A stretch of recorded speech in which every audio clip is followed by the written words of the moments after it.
Okay, Unit 2, Lecture 1. I want to talk a little bit about Locke and Paine and their influence on Jefferson. So a couple big things to keep in mind as we're discussing these.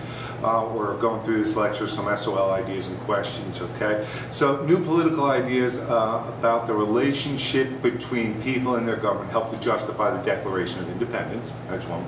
Number two is the revolutionary generation formulated the political philosophy and laid the institutional foundations for the system of government under which we live today.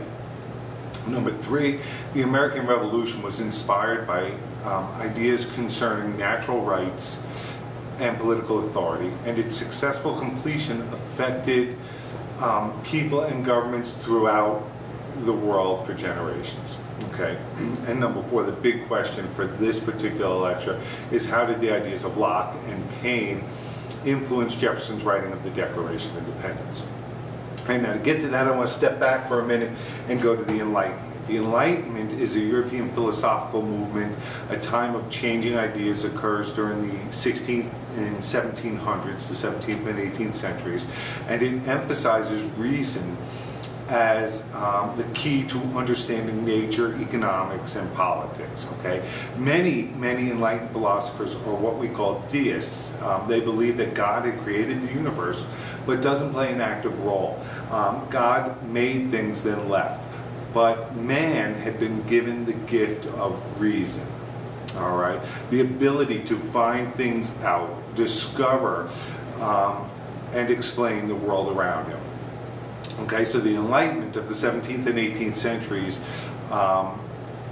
saw the development in Europe of new ideas about the rights of people and their relationship to their rulers. Okay, and these changing and new political ideas would have a great influence on our founding fathers and would be used by them to justify the Declaration of Independence and our revolution and split from Great Britain. So the most influential of the Enlightenment philosophers on the American colonists was John Locke, okay, an Englishman. Locke's ideas, more than any others, influenced the colonists' belief in self-government. And I hope I have some whiteboards or slides behind me explaining. I'm going to hopefully put in a chart, something like this, up to explain how this works or show you the comparison well.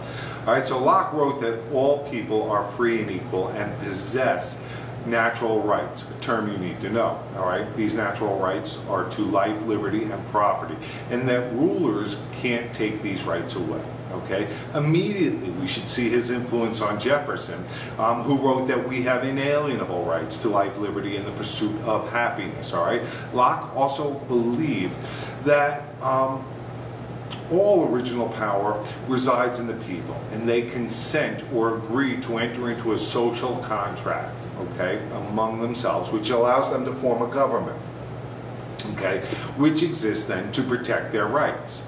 Okay, in return for government protecting their rights, the people agree or promise to obey the rules and laws established by the government, okay, thereby establishing or creating a system of ordered liberty. All right, some important things to keep in mind. Government is established by the people. Okay, its powers then are limited to those the people consent or agreed to give it. Okay, so all power originates with the people. So whenever a government then becomes a threat to or fails to protect the natural rights of the people have a right to alter, change, or abolish that government. Fortunately for us today, this doesn't have to be done through violent means. We can do it fairly easily through the electoral process. Okay, so Locke's ideas are radical, which means really different from the norm that had existed for generations and generations, forever beforehand, and it challenges the absolute rule of kings, emperors, and chieftains. Okay, so that's Locke. Now, in 1776, January 1776, Thomas Paine, who's also an Englishman, an English immigrant this time, published the pamphlet Common Sense. And Common Sense challenges the rule of the colonies by a faraway king. All right, it focuses colonial anger on the king. So we're going to remember Paine is a pain in the king's whatever. All right, this pamphlet was widely read by the colonists and contributed to the growing desire for independence. And we can really see Paine's influence on Jefferson when we look at the Declaration. If you look at the list of grievances in the Declaration of Independence, the beefs, these are going to be similar to and influenced on those that Paine lists in his pamphlet Common Sense, okay? And these feelings really come to a head on July 4th, 1776, when the Continental Congress adopts the Declaration of Independence, the final draft of which was written by Thomas Jefferson, all right? And this document reflected both the ideas of Locke and Paine. In some cases, Jefferson seems to borrow very directly from Locke. All right, I'm going to read a couple quotes here, and I'll hopefully have the chart behind me or up in front of me or somewhere on this video for you to see. Government's powers are limited to those the people have consented to give to it, from Locke, all right? Jefferson would say government deriving their just powers from the consent of the governed. So that consent of the governed is a huge idea you need to know. Locke says all people are free and equal, and Jefferson will say all men are created equal.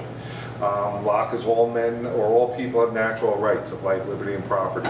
Jefferson says all men are endowed by their Creator with unalienable rights, life, liberty, and the pursuit of happiness. Okay. Jefferson's government deriving their just powers from the consent of the governed. We did that. Okay, and government's powers are limited to those people who have consented to give it. Okay, so these are some ideas they share. So now we need to keep in mind that the ideals that are expressed in the Declaration contradict the realities of the time, of slavery, of the undemocratic nature of early political participation. All right, not everyone in the New World or in the new nation can vote. All right, women don't vote. Men who don't own land can't vote. If you don't belong to the proper church, you can't vote. Slaves certainly can't participate. So we have a limited democratic participation.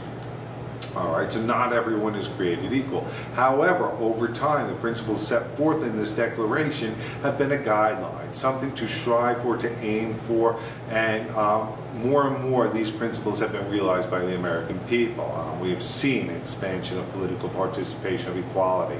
The franchise, the right to vote, has been given to African American men, to women, okay, and expanded, all right, throughout our nation's history. All right, equality is upheld through due process, okay, which we will discuss further with the 5th and 14th Amendments, okay. Due process ensures that those accused of a crime receive a fair trial, and the government doesn't take away life, liberty, and property. All right.